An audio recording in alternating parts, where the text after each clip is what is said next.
సంవత్సరాలకి నమూనా తెలియజేస్తుంది.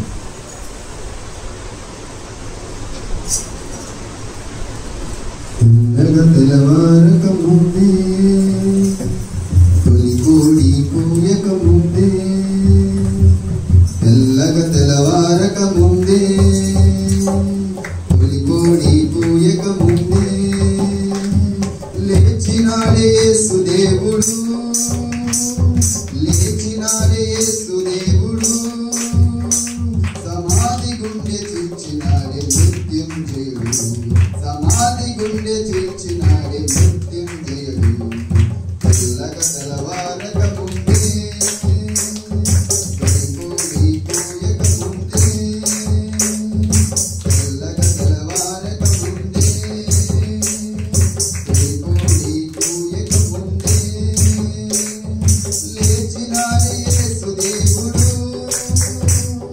లేచినాడే యేసుదేవుడు సమాధి గుండె చీల్చినాడే మృత్యుంజయుడు సమాధి గుండె చీల్చినాడే మృత్యుంజయుడు తెల్లవారక ముందే తొలి కోడి కూయక ముందే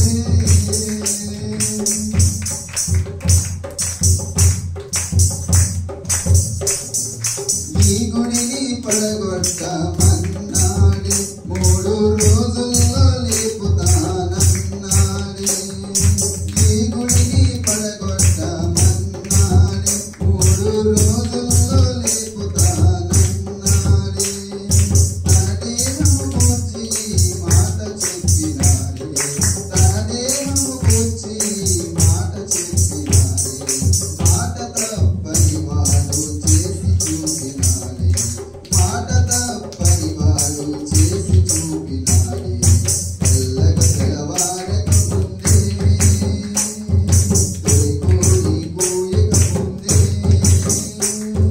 తెల్లవారక ముందే తొలి కోడి కూయక ముందే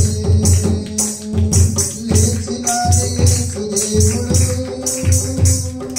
లేచినాడే యేసుదేవుడు సమాధి గుండె చీల్చినాడే మృత్యుంజయుడు సమాధి గుండె చీల్చినాడే మృత్యుంజయుడు తెల్లవారక ముందే తొలి కోడి కూయక ముందే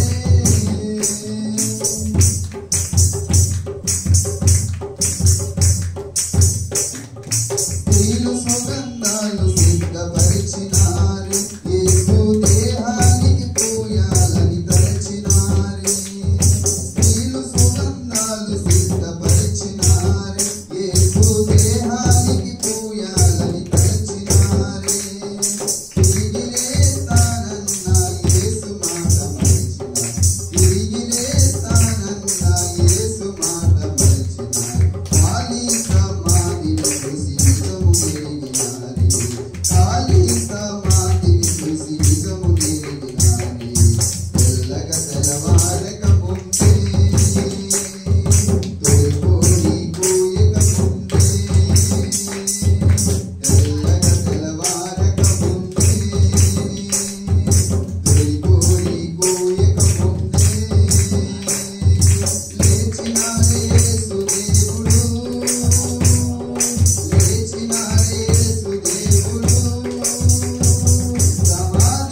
దేవుని నామ స్తోత్రాలు. ఇప్పుడు వచ్చిన మీ అందరూ కూడా ప్రభువైన యేసుక్రీస్తునామములో ప్రత్యేకమైన విజయ గీతము మనసారా నేను పాడెదా.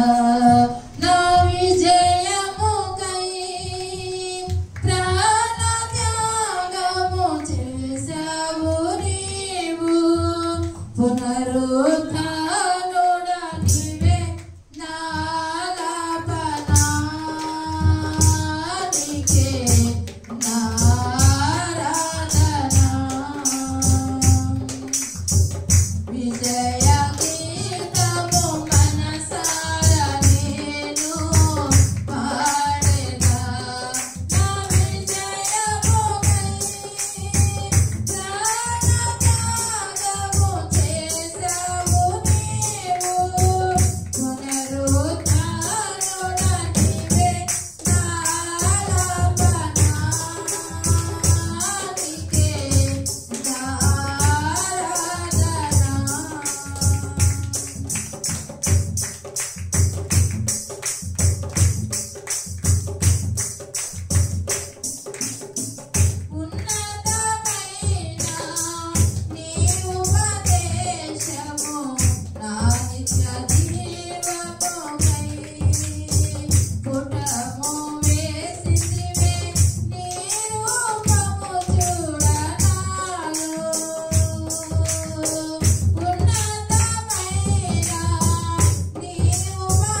సజీవుడైన ప్రభు మా మధ్యలో తిరుగుతున్న దేవానికి స్తోత్రాలు ప్రభు.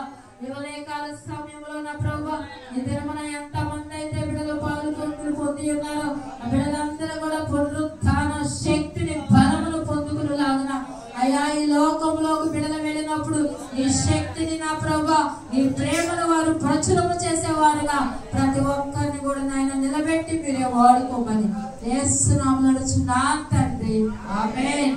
మనందరం లేచి నిలబడినట్లయితే దావీదు రాసిన కీర్తనలో 130, 131 చదువుకుందాం.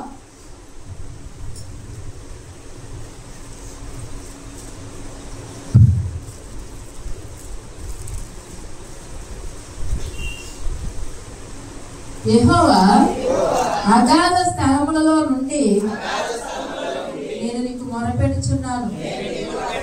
ప్రభువా నా ప్రార్థన ఆలకింపుము, నీ సేవయోకి నా ఆర్తత్వాన్ని వినుము. యెహోవా నీవు దోషమును కనిపెట్టి చూచిన ఎడల ప్రభువా ఎవడు నిలవగలడు? అయినను జనులు నీ యందు భయభక్తులు నిలుపునట్లు నీ యొద్ద క్షమాపణ దొరుకును. యెహోవా కొరకు నేను కనిపెట్టుకొనుచున్నాను, నా ప్రాణము ఆయన కొరకు కనిపెట్టుకొనుచున్నది. ఆయన మాట మీద నేను ఆశ పెట్టుకొని ఉన్నాను. కావలి వారు ఉదయము కొరకు కనిపెట్టుట కంటే ఎక్కువగా నా ప్రాణము ప్రభువు కొరకు కనిపెట్టుచున్నది. కావలి వారు ఉదయము కొరకు కనిపెట్టుట కంటే ఎక్కువగా నా ప్రాణము కనిపెట్టుచున్నది. ఇశ్రాయేలు యెహోవా మీద ఆశ పెట్టుకొనుము. యెహోవా యొద్ద కృప దొరుకును. ఆయన యొద్ద సంపూర్ణ విమోచన దొరుకును. ఇశ్రాయేలు దోషములన్నిటి నుండి ఆయన వారిని విమోచించును. యెహోవా నా హృదయము అహంకారము గలది కాదు, నా కన్నులు మీరు చూచినవి కావు. నాకు అందరి వాటి అందైనను గొప్ప వాటి అందైనను నేను అభ్యాసము చేసుకునుట లేదు. నేను నా ప్రాణమును నిమ్మలపరుచుకొని ఉన్నాను, సముదాయించుకొని ఉన్నాను. చనుబాలు విడిచిన పిల్ల తన తల్లి యొద్ద ఉన్నట్లు చనుబాలు విడిచిన పిల్ల ఉన్నట్లు నా ప్రాణము నా యొద్దనున్నది. ఇశ్రాయేలు ఇది మొదలుకొని నిత్యము యెహోవా మీదనే ఆశ పెట్టుకొనుము. పరిశుద్ధ గ్రంథము దేవుడు దీవించును గాక. అందరం కూర్చున్నాం. ఇది సాక్ష్యముల సమయం కనుక మన మధ్యలో ఉన్న అందరూ వచ్చి తన సాక్ష్యం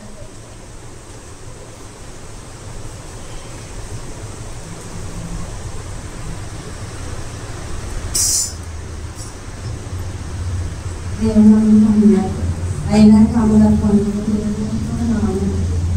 నా సాక్ష్యం ఏంటంటే మొన్న ఎదుగుపోయినని చెప్పి పనికి వెళ్ళాము.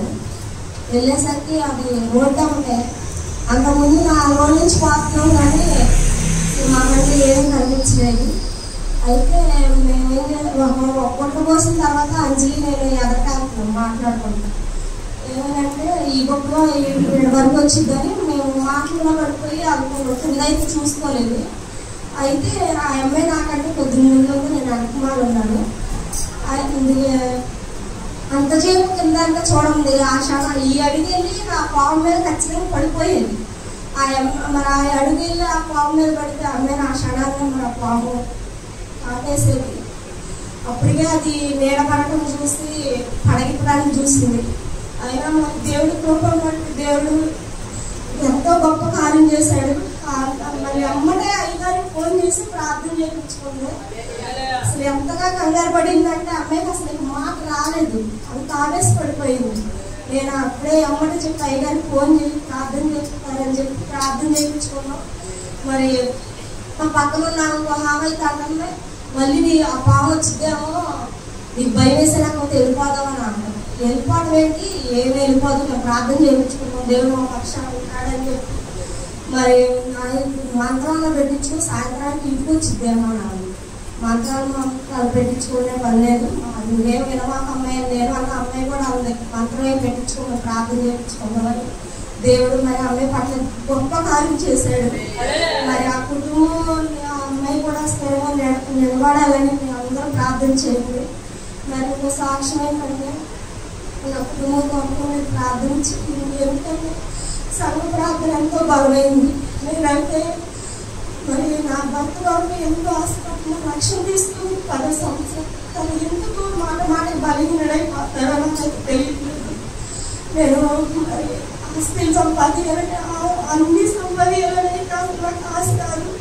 ఏదైనా దేవుడి మందులు యథార్థంగా చెప్పాలి. నేను ఒక్కదాని వరకు ఆశపడతాను. సాక్ష్యం పోతుందని నేను కుమిలిపోతున్నాను.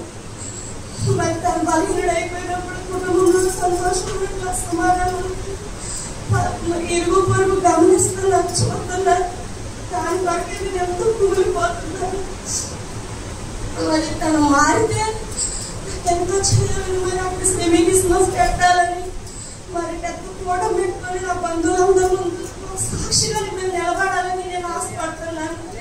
మరి సంఘ ప్రార్థన ఎంతో బలమైంది. మరి అందరూ నా కుటుంబం ప్రార్థించి మరి సాక్షి దేవుడు దీవించింది.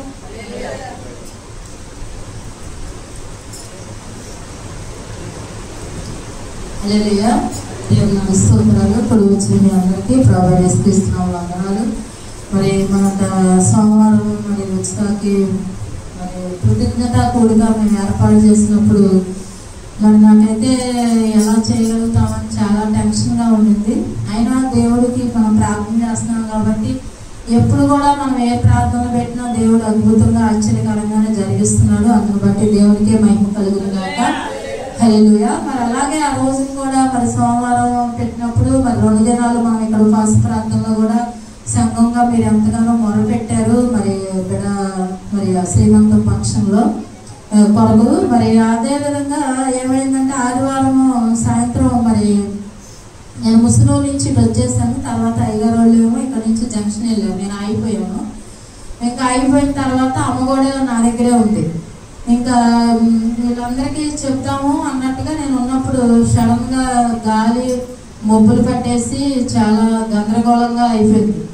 నాకు ఏం చేయాలో అర్థం కావట్లేదు. చాలా కలిపి ఆ రోజు అయితే అసలు నాకు ఏం చేస్తున్నానో నాకే అర్థం కావట్లేదు. ఇంట్లో ఏదో చిన్న చిన్న గొడవలు, అసలు ఏం చేయాలో నాకు అర్థం కాక మబ్బులు పట్టేస్తూ ఉంటే అమ్మను ఎవరు ప్రభు ఉన్నాడు అనుకుంటా. తేజ వీళ్ళందరూ జంక్షన్ వెళ్ళిపోయారు. పుల్లలన్నీ బయట ఉన్నాయి. ఏం చేయాలో అర్థం కాక మరి నచ్చేయేమో పనిలేదు. మరి అవి తడిసిపోతే పొద్దున్నే వంటకే చాలా ఇబ్బంది కదండి. ఆ చీకట్లోనే ఎలాగోలా మరి అమ్మ మేము జారేసాం లోపలికి షెడ్లోకి. జారేసిన తర్వాత మరి అమాంతంగా గాలిలో లేస్తుంది, కలుపులో పడిపోతుంది. లోపు గోపాలు కూడా వచ్చాడు. పిల్లలేమో మినరల్ వాటర్ జారిపోస్తున్నారు వంటకి. సరే వెళ్ళి చుట్టుపక్కల వాళ్ళకన్నా మన వాళ్ళ వరకు చెప్దాము అన్నట్టుగా గోపాల బండి ఎక్కాను. వెళ్ళాను. 8:30-9 అవుతున్నట్టుంది. మరి 4 గంటలకు చెప్పాను కానీ నేను ఎప్పుడు కూడా అసలు మర్చిపోవడం జరగదు. మరి చుట్టుపక్కల వాళ్ళకి ఎవరికి చెప్పలేదు, మర్చిపోయాను, అసలు నాకు గుర్తులేదు. వాళ్ళ వరకు చెప్పేసి వచ్చి మరి ఇంట్లో సుమియ వంట చేసి వాళ్ళకి పెట్టింది. హేమంత్ వచ్చాడు. ఇంకా వీళ్ళు బయట రాజీవ్ వాళ్ళు అందరూ వచ్చి అవి పడుతున్నారు, అప్పుడు వాళ్ళు. ఇంకా నాకు అప్పటికి కూడా గుర్తు రావట్లా నేనేం చేస్తున్నానో. మరి నాకు అసలు నిజంగా తెలియట్లేదు. ఎంతవరకు రేపు మరి గాలి వాన రేపు 5 ఉన్నారంటే ఫోన్లో చూసి రేపు వర్షం ఉందమ్మని చెప్పారు. వర్షం పడితే చాలా ఇబ్బంది పడిపోతాం, ఎలాగ ప్రభువా అని ప్రార్థన చేసుకుంటున్నాను నేను మనసులోనే. అయ్యా జయప్రదంగా జరిగించు ప్రభువా, బిడ్డ జీవితంలో మరి మొట్టమొదటిగా జరిగిస్తున్న మరి కోరికలు నాయన మీరే జయప్రదంగా జరిగించి మరి ఎక్కడ వర్షం లేకుండా ఎక్కడ కూడా గలిబిలు లేకుండా నువ్వే సహాయం చేయని మనసులో ప్రార్థన చేసుకుంటున్నాను. మరి 2 రోజులు ఉపవాస ప్రార్థనలో కూడా సంఘం మొరపెట్టారు కదా. అనుకున్న తర్వాత తెల్లవారి తర్వాత భోజనాలు వంటలు జరిగిస్తున్నప్పుడు నాకు గుర్తుకొచ్చింది. చుట్టుపక్కల వాళ్ళకి నేను ఎవరికి చెప్పలేదంటే అయ్యగారేమో తిట్టారు. నేను అనుకుంటూనే ఉన్నా నువ్వు ఇలా చేస్తావని. నేను చెప్తామంటేనేమో మళ్ళీ నువ్వు చేస్తావులే అన్నట్టుగా నేను చెప్పలేదు అన్నారు. ప్రభువా మరి నీ చిత్తం ఏంటో మరి ఎప్పుడు నేను చెప్పకుండా అయితే లేను, అయినా సరే నువ్వే జ్ఞాపకం చేసుకుని నా తప్పును క్షమించాయి అని మరి మనసులోనే ప్రార్థన చేసుకొని ఇక ఫంక్షన్ మరి దేవుడు ఎంత ఘనంగా జరిగించాడంటే అనుకోని రీతిగా అద్భుతంగా మరి సంఘ బిడ్డలు కూడా మరి ఎంతగానో మరి సహకరించారు. అందును బట్టి దేవునికే మహిమ కలగాలి. బిడ్డలు మరి అవి కటింగ్లు కానీ మరి పట్టడానికి కానీ మరి ఆ దినాన కుమార్ అయితే పాపం చాలా ప్రయాసపడ్డాడు. ఎందుకంటే దేవునికే మహిమ కలగాలి. మరి ఎండలో కూడా బిడ్డలు చాలా అందరూ సంఘస్థులు అందరూ ప్రతిసారి కూడా మరి ఇది మీ ఫంక్షన్గా మీ ఇంట్లో కుమార్తెగానే అనుకొని ప్రతిసారి బిడ్డ విషయంలో మరి మీరు ఎంతగానో సహకరిస్తున్నారు, ప్రార్థన చేస్తున్నారు. అందును బట్టి మీరందరికీ ప్రత్యేకమైన నా వందనాలు. మరి ఆ ఫంక్షన్ స్టార్ట్ అయిన తర్వాత మరి సేవకులు కూడా అనేక మంది వచ్చారు. ఎంతగానో ప్రార్థన జరిగింది. ప్రార్థన జరిగిన తర్వాత మరలా చిన్న గలిబిలి జరిగింది అనమాట. జరిగి మనం అంటే దేవుడిని నమ్ముకున్నాము, మనం అన్నిటికీ మరి సరిపెట్టుకుంటాం. కానీ మరి మా బంధువులు వచ్చారు కొంతమంది, వారు అక్కడ గొడవ పెట్టుకోవడానికి మరి ఎందుకంటే వాళ్ళు చీర తీసుకురావాలి, వాళ్ళకి తెలియదంట. ఆ చీర గురించి కొంతమంది మరి గొడవ పెట్టుకోవాలనుకున్నప్పుడు నేను అన్నాను, అమ్మ మేము సావుకులుగా ఇక్కడ ఉన్నాము, గొడవ జరగకూడదు, వాళ్ళకి తెలియదు అంటున్నారు కాబట్టి మీరు ఆగండి అని చెప్పేసి నేను అన్నప్పుడు కొంతమంది ఏదో వచ్చిన మాట్లాడారంట. దేవుడు సైతాను ఎంతగానో గలిబిలి చేయాలని ఆ జనాన్ని చూసినప్పటికీ దేవునికి మహిమకరంగా మరి ఆ ఫంక్షన్ దేవుడు జరిగించాడు. హల్లెలూయా. అందును బట్టి దేవునికే ప్రత్యేకమైన వందనాలు. ఎందుకంటే గలిబిలి జరగాలని చూసినప్పటికీ దేవుని యొక్క ఆత్మ కుమ్మరించబడి మరి సేవకులు 1 by 1 ప్రార్థన చేయటం మరి ఎంతగానో మరి ప్రార్థన పూర్వకంగానే మరి కృతజ్ఞత కూడిక అనేది జరిగింది. నాకు చాలా సంతోషంగా ఉంది. అలాగే మరి ఇంకొక ప్రార్థన సహాయం ఏంటంటే మరి సోమవారం వెళ్ళి బిడ్డను తీసుకురావాలని ఆశ కలిగి ఉన్నాం. మరి మీరు కూడా మరి బిడ్డ కొరకు మరి మా ప్రయాణం కొరకు ప్రార్థన చేయండి. మరి బిడ్డకి 8వ నెల వచ్చింది. ఇప్పుడు మరి జూన్ 17వ తారీఖున డేట్ ఇచ్చారు తనకి. మరి 17వ తారీఖుకి దేవుడు మరి ఆ బిడ్డ విషయంలో మరి ఎటువంటి ఆపరేషన్ లేకుండా మరి సుఖమైన ప్రసవం బిడ్డకి అనుగ్రహించలాగిన మరి అలాగే మనం అందరం ప్రార్థన చేస్తున్నాం బిడ్డ కొరకు. ఏమని ప్రార్థన చేస్తున్నాం? మగపిల్లడి కొరకు అని. మరి మీరు కూడా ఆ విషయంలో ఎందుకంటే ఇంత మనం పట్టుదలగా ఇప్పుడు దేవుడికి చిత్తం ఏదైతే అదే జరిగిస్తారు, కానీ ఆశపడి మనం అడుగుతున్నాం అంతే. దేవుడికి చిత్తం అది దేవుడు ఏదైతే బిడ్డకి శ్రేష్టమైనది ఇస్తాడో ఆయనకి తెలుసు. కానీ మనం అడగటంలో మాత్రం తప్పుందా? తప్పు లేదు. ఎందుకంటే మగపిల్లడే కావాలని ఎందుకు అడుగుతున్నామో మీకు తెలుసు. కాబట్టి సంఘంగా మీరు కూడా మాకంటే ఎక్కువగా బిడ్డ కొరకు బాధ్యత బాధ్యత కలిగి మీరు ప్రార్థన చేయండి. ఎందుకంటే సంఘం చేసే ప్రార్థన అలాగని మేము చేయకుండా ఉన్నాం. సంఘం మీద ఎంతవరకు భారం మోపం, కానీ మేము కూడా ప్రార్థన చేస్తాము. అలాగే మీరు కూడా బిడ్డకి మంచి చక్కని మగపిల్లోడిని, చక్కగా అందమైన వాడిని, ప్రార్థన పరుణ్ణి, వాడిని ఇప్పటి నుంచే మనం ఎలా పెంచాలంటే ప్రార్థనలో పెంచాలని ఆశ కలిగి ఉన్నాం. కాబట్టి ప్రార్థన చేయండి. ఆ తల్లి కూడా ఆ అమ్మాయికి ఏం తెలియదు, అసలు ఎలా పెంచుకోవాలో కూడా తెలియదు. కానీ జ్ఞానం ఇచ్చేది ఎవరంటే దేవుడే జ్ఞానం ఇస్తాడు. కనుక తన బిడ్డని ఎలా పెంచుకోవాలో ఆ తల్లికి ఆ తండ్రికి కూడా మరి జ్ఞానం ఇచ్చి మరి మంచి మగపిల్లడు అనుగ్రహించినట్లుగా మీ అనుదిన ప్రార్థనలో జ్ఞాపకం చేసుకోండి. మరి ఇంకో సాక్ష్యం ఏంటంటే మరి సుమిత్ర కొరకు కూడా ప్రార్థన చేయండి. మరి డేట్లు మరి తన 3 నెలల నుంచి ఆగిపోయినాయి కదా, ముందులో వాడుతున్నప్పుడు మరి మొన్నటి నెలలో డేట్ వచ్చింది. బిడ్డ ఉన్నట్టుండి మరి నీరసం అయిపోతుంది. ఎంత తిన్నా ఏం చేసినా కూడా నీరసం అయిపోతుంది. ఏ పని నేను చేయలేకపోతున్నాను అమ్మ నిన్న బాధపడుతుంది. అయినా దేవుడు ఆ బిడ్డకు కూడా మంచి ఆరోగ్యం వచ్చి మరి అలాగే ఆ బిడ్డ వివాహ విషయంలో కూడా మరి మేము వెళ్ళి అయితే ఎక్కడికి వెళ్ళి అదకట్లా, కానీ దేవుడే తీసుకొస్తాడని నమ్మకంతో మరి మీ అందు మరి మా యందు దయ ఉంచి మరి ప్రార్థన సహాయం కోరుతున్నాను. ఆ బిడ్డ కూడా మరి ఒక శ్రేష్టమైన మరి తోటి జత పనివాడిగా మరి తోటిగా ఆ బిడ్డకి మరి మంచి వివాహం జరిగేటట్లుగా మీ అనుదిన ప్రార్థనలో జ్ఞాపకం చేసుకోమని ఇచ్చిన సాక్ష్యం దేవుడు దీవించుగాక. ప్రార్థన చేసుకుందాం. మహోన్నతుడా, మహాగణుడా, పరిశుద్ధుడా, నమ్మకం కలిగిన దేవా, నీకు వందనాలు తండ్రి. ఇది నా ప్రభు మీరు జరిగిస్తున్న ప్రతి కార్యక్రమాన్ని బట్టి వందనాలయ్యా. అయ్యా ప్రభు, ఇదిగో నా తండ్రి ఇప్పటి వరకు నీ బిడ్డలను సాక్షులుగా నిలబెట్టుకున్నావు ప్రభు. మరి సర్పం ఎదురైనప్పటికీ దుష్టుడు ఆ కుటుంబాన్ని ఎంతగానో గలిబిలి చేస్తున్నాడు ప్రభు. మందిరానికి దూరం చేయాలని ప్రార్థనలో ఎదగనీయకుండా ఆ కుటుంబంలో నా ప్రభు గలిబిలి పుట్టిస్తున్నప్పటికీ నా ప్రభు నీ కృప వారితో ఉంచి ఆ బిడ్డలను నిలబెడుతున్నావు తండ్రి. అందులో బట్టి వందనాలయ్యా. అలాగే రుచిత విషయంలో కూడా ఎన్నో కార్యాలు ఆ బిడ్డ చూపుతున్నావు తండ్రి. అందులో బట్టి వందనాలు అయా ప్రభు. మంచి ప్రసవం జరిగించి మగ బిడ్డని ఆ బిడ్డకి మీరు అనుగ్రహించమని అయా ఇంకా చెప్పలేని వారిని కూడా మరొకసారి చెప్పి నేను కనపరిచే కృపను మాకు దయచేయమని యేసు నామములో నడుచున్నాను తండ్రి.